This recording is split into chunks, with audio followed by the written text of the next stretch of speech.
Advocate protection act एक ऐसा act है जो अभी तक उसका इम्प्लीमेंटेशन नहीं हुआ है एक तरीके से। आप ये समझ लीजिए कि उसको बहुत सारी सरकारें आई, उसके ऊपर बात हुई, चर्चा हुआ,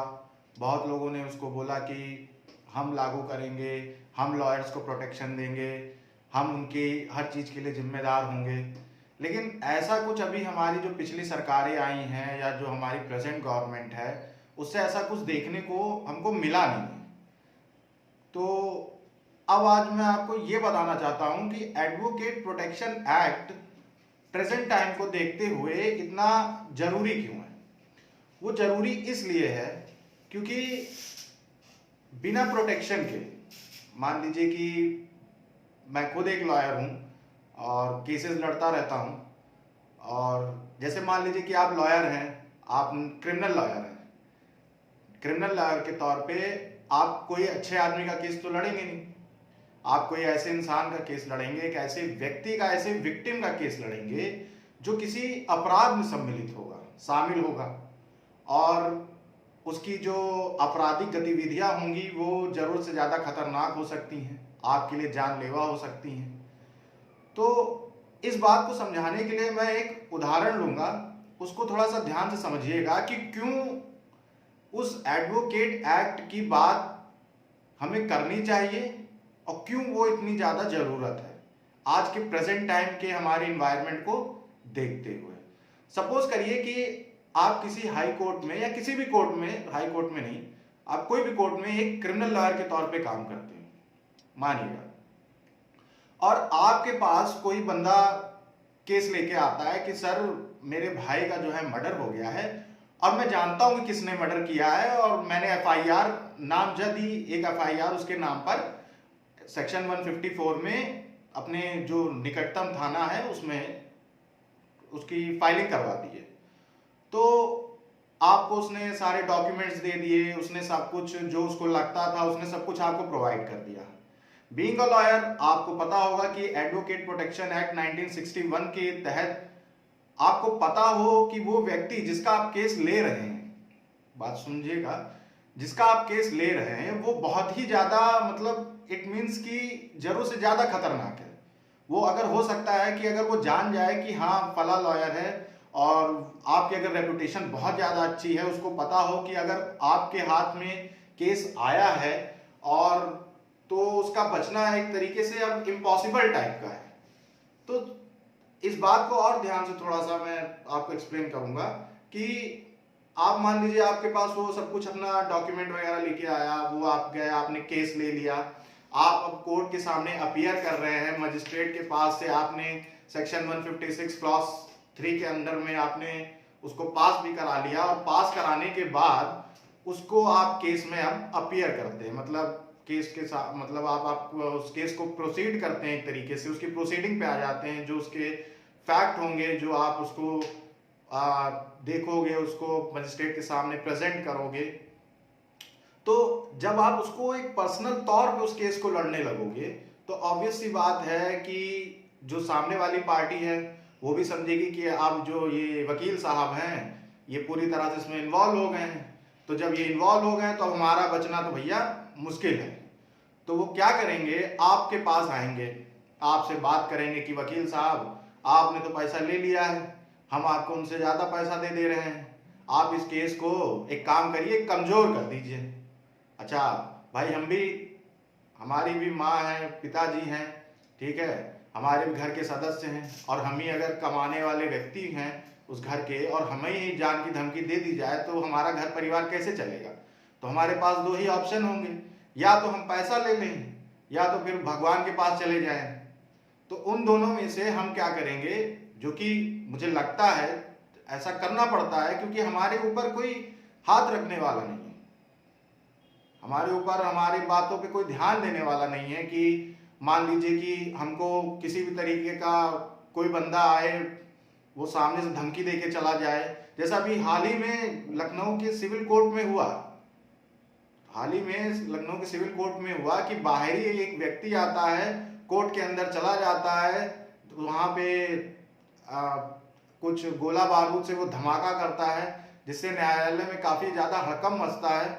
और अगर जो लोग इलाहाबाद के आसपास के होंगे वहाँ पर भी आपने सुना होगा कि तकरीबन 10 से 12 लोगों की जो है वहाँ पे जान जा चुकी है इस तरीके से केस लड़ने की वजह से, क्योंकि उन जो हमारे एजुकेटेड, जो आप ये कह सकते हैं बहुत ज़्यादा एजुकेटेड जो लोग हैं, जो हमारे वकील साहब हैं, उनकी जान को खतरा इस वजह से हुआ वहाँ पर, क्योंकि या फिर उनकी मृत्यु हो गई इस वजह से क्योंकि वहाँ पर उनको काफ़ी ज़्यादा टॉर्चर किया गया और जो वो काम करना चाहते थे उसको उन्होंने करा और सामने वाले की बात नहीं मानी।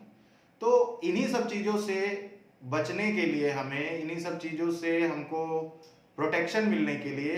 हमारे लिए एडवोकेट प्रोटेक्शन एक्ट बहुत ज़रूरी है। अच्छा, ये तो बात हो गई। अब मुझे लगता है कि आपको समझ में आ गया होगा कि एडवोकेट प्रोटेक्शन एक्ट की ज़रूरत क्यों है। तो अब कुछ ऐसे मुद्दे हैं जो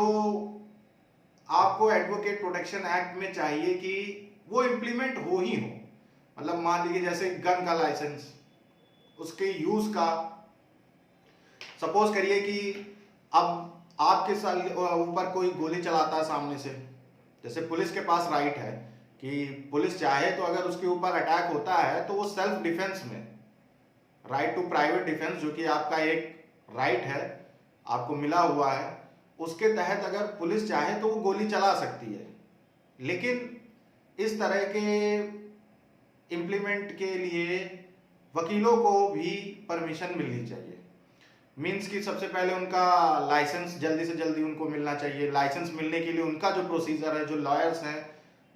उनको जो है जल्दी से जल्दी लाइसेंस मिल जाए, जिससे कि वो गन अपने पास रख सके, अपने सेल्फ प्रोटेक्शन के लिए रख सके, गुंडागर्दी के लिए नहीं, अपने सेल्फ प्रोटेक्शन के लिए। अगर हम ही लोग गुंडागर्दी करने लगेंगे तो फिर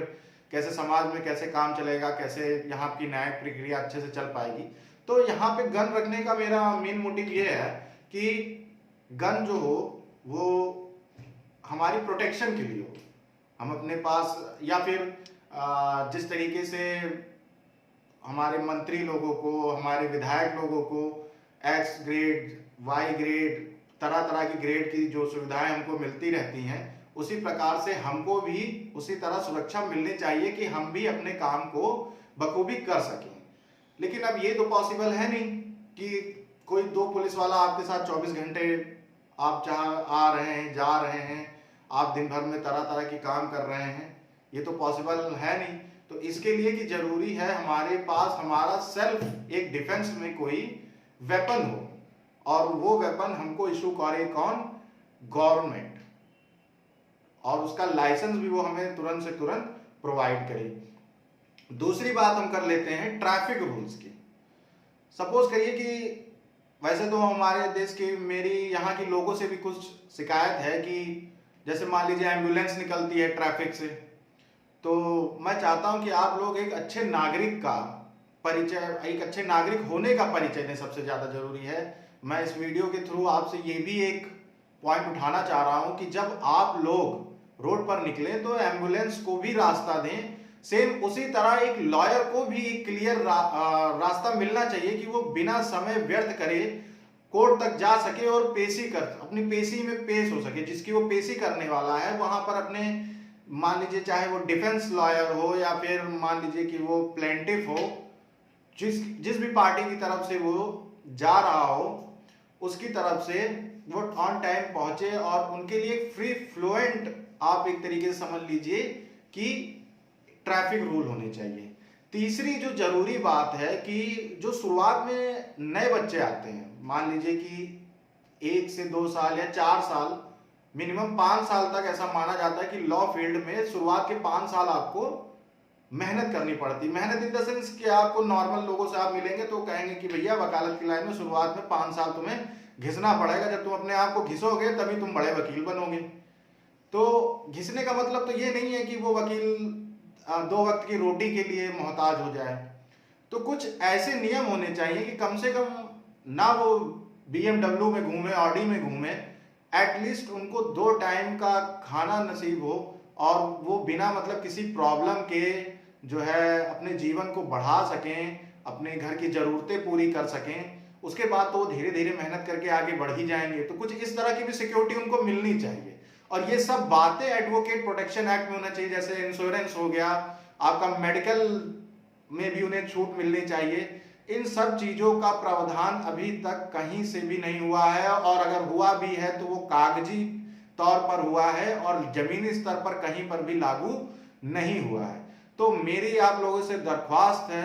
कि इस बात को ज्यादा से ज्यादा फैलाने के लिए आप इस वीडियो को जितना ज्यादा हो सके अपने फेसबुक पेज पर, इंस्टाग्राम,